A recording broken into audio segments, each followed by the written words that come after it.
Joel Klatt, the voice of college football at FS1. Hey. Look at you. Are you ready for me? Oh, man, I cannot wait. All summer I've been waiting for this. 10 minutes are wrong. Okay, let's get the NFL thing out of the way. Let me guess. You're one of these media people. You are just outraged by how Andrew Luck was treated.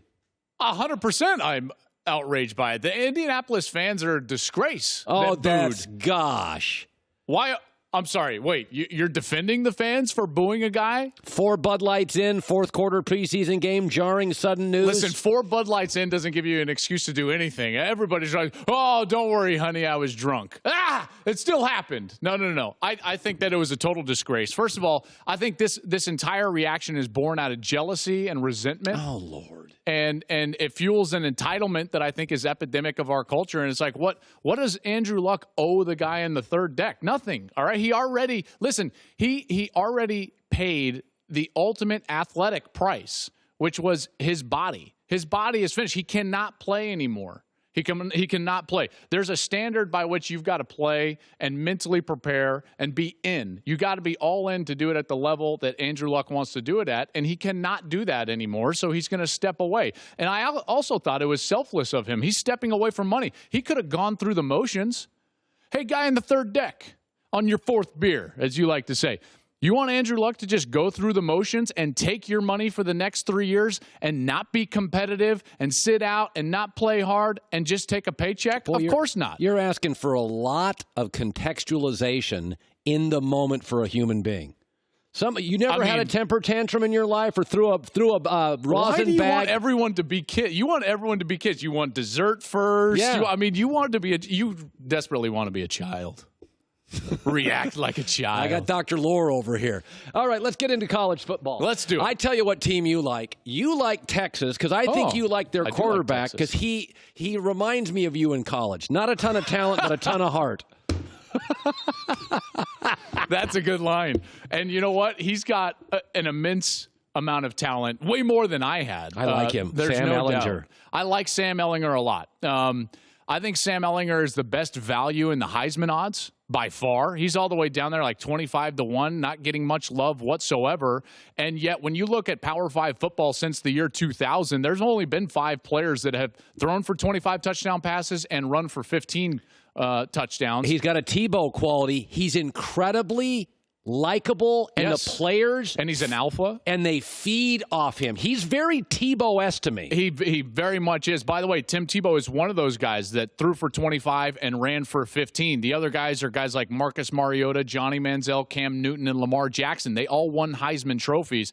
This guy is the reason they won 10 games. He only turned the ball over 6 times. He had his biggest games in big moments. Ask Georgia how physical, how tough, and how quality of a leader Sam Ehlinger is. I really like Sam Ehlinger, and I like Texas. I think they're a coin flip with Oklahoma to win the Big 12. Yeah, I like him. I don't know. I've always liked Texas football, even when I was a kid.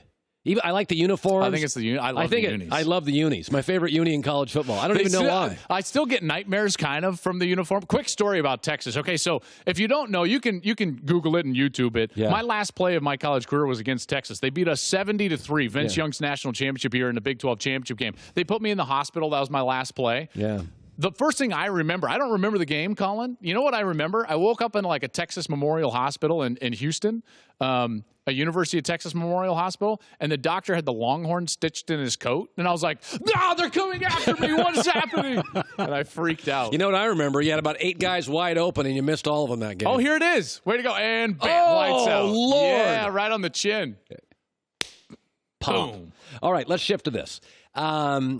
Harbaugh. You and I have defended Harbaugh. We have. Okay, but this is his best group of receivers. Yep. This is his best O-line. Yeah. Shea Patterson, year 2. Yep. Urban Meyer's out of the conference.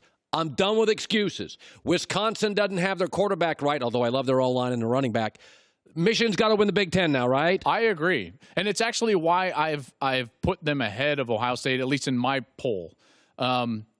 Because, and you have to contextualize this a little bit even further. It's not just that Urban is gone. This is the first time that we've seen this in college football history. A team and a program lose a guy that won 90% of his games at the school and a first-round draft choice at quarterback in Dwayne Haskins, and a defensive coordinator. And, by the way, just to throw on top of that, Ohio State has lost the most first-round defensive players over the last 4 years in college football. Wow. So if Michigan does not beat Ohio State this year, no excuses. There's no more excuses, because everything you said about Michigan is correct. This is their best offensive line that he's had. They've got the best core of wide receivers, I think, in the conference. Shea Patterson now has an offensive coordinator in Josh Gaddis that suits him more. 2 years now starting. 2 years, and you still have Don Brown as your defensive coordinator. Great. There are no excuses for Michigan. They have to win the Big Ten and compete for a playoff spot this year, or it's going to get messy in Ann Arbor. Listen, when I look at Clemson and Alabama, I put them here. Even Georgia, who everybody loves. There's only 2 teams among the ACC and the SEC who have winning records in the last 3 years against top 25 teams. Clemson's is great. Bama's is great. Georgia's only 500. Yeah. So I don't put Georgia in that class. I do think they probably have the 3rd best personnel in the country. Sure. Is there a team? Let's take Alabama out. Let's take Georgia out, because the 3 in the country we all agree with. It's Georgia. That's right. Yeah. That would be the 3rd one. I would agree with that. So throw me a team like everybody's on LSU. I'm not as big on LSU because they're in the same division as Alabama. You're not even the best team in your division, right? So to me, you've got to have a conference championship caliber team in order to compete for a playoff spot. And then you've also got to be balanced enough, not only across your team, but your coaching staff in order to win. Colin, I'm going to say Texas. I think I agree with you. And here's the reason. Because Texas, we saw physically can go up and stand toe-to-toe with the likes of a Georgia. Yes. And physically beat them up. Remember now, Georgia had run for over 300 yards in 5 straight games leading into the SEC championship game last year. Then they ran for over 100 against Alabama. And Colin, guess how many they ran for against Texas? 72 yards in the Sugar Bowl. That was a physical beatdown for first 3 quarters at least. Meanwhile, Texas is running for 178 yards. Yeah. And there's also this way, people in Oklahoma are going to get upset with this, but there's also coach makeup. Think about this just real quick. When we talk about coaches that win national championships, they generally don't call their own plays.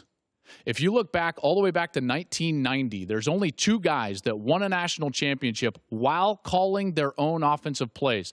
That's Jimbo Fisher at Florida State and Steve Spurrier at Florida. Everybody else is a CEO. So while I love Lincoln Riley, I really do. I think he's the best coach that has not won a national championship. I don't think it's the right blueprint to win one. No, Whereas Tom Herman, I think, fits that blueprint. And again, Oklahoma fans can be mad all they want.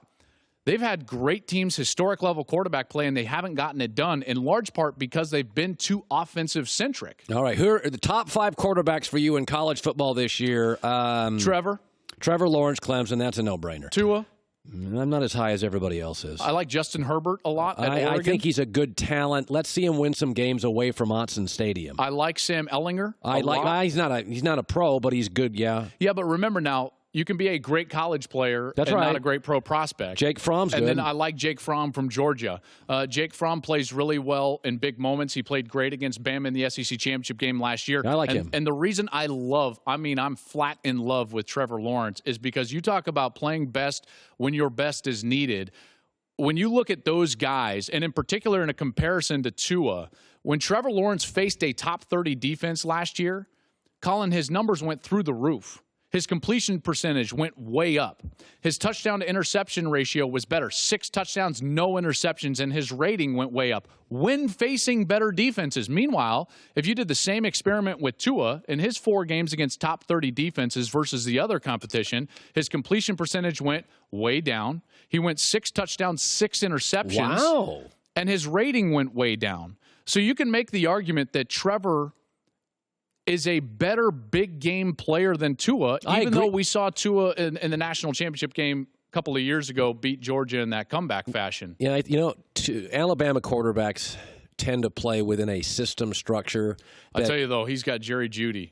Oh, yeah, Jerry Jeudy is good. Yeah, he's fine. I like Lawrence. I'm a Trevor Lawrence guy. I saw him in high school because one of us on the weekends puts a little extra time in.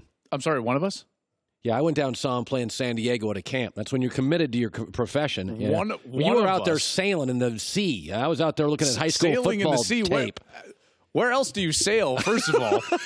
Second of all, while I'm in here digging into these quarterbacks in college football, you're out there riding the horse like Zorro of Baker Mayfield's not going to do anything with the Browns. You're still on that one. Nope. I gave that one up. Not even interested. May not talk about it until December. All right. I want to move to something because I see this thing right here, and this is a bunch of hooey. So I always let you have I let you have an upset pick of the week. Okay. Give me your two. One of them's ridiculous. Go ahead. Why is it ridiculous? Go ahead. I Throw pick them upsets. out there. I like Oregon over Auburn. Oh, God. That's not even an upset. It's a Check Vegas. Yes, it is. 3.5. Check Fox Bet. Okay. Little company plug there. It's not Oregon beating Auburn with the better O-line and the better NFL quarterback. That's not an upset. That's just a game. Oh, let me give you an upset. Hey, get that bell ready. Here's one for you. Based on what? Collins odds? Hey, no. Hey, based on my take, that's not an upset. I'm telling you it is. Oregon plus 3.5. Fox Sports Bet, the new company here. That's not an upset. How about a new rule? That is an upset. I got to create new legislation to keep you on the up and up. I've got to take games with over a 5-point spread, Yeah. 6-point spread? Well, that would be an upset. All right, Otherwise, let's see, a 6-point spread. Okay, I'll give you one right now. Go ahead. Do you have that bell thing? Okay. The bell thingy. Northwestern goes to Palo Alto and beats Stanford. You stole that from me. Hey, doesn't matter where I get my information. Oh, my goodness. This is unbelievable. What? Behind the curtains here, Colin and I had a conversation 30 minutes before a show, and I was like, I tell you the game I really like. I think Northwestern goes in and beats Stanford. He goes, no, really? Do you really think that? And now you're using it against me on the Bell segment? Hey, time out. Thank you, Joey. Wait. No, I said prove it. I'm taking Yeah, no kidding. Prove it. That's a good one. Prove it. Don't the cell phones now just record all of our conversations? Doesn't matter Yes, where they I do. get my upset. If I stole it from you, it's still usable. You are a thief and a liar and a thief. No, there's an old saying. I steal from everybody. It's called research. You steal from one guy, it's called a thief. I steal from everybody. It's just research. If I was just stealing from you, I'd be a thief. That's big J journalism right All right, there. hold You're on. a travesty and a sham You're and a a college mockery. football expert. Where's a better place to get your Hey, I information? gotta He's a read this. travesty and mockery.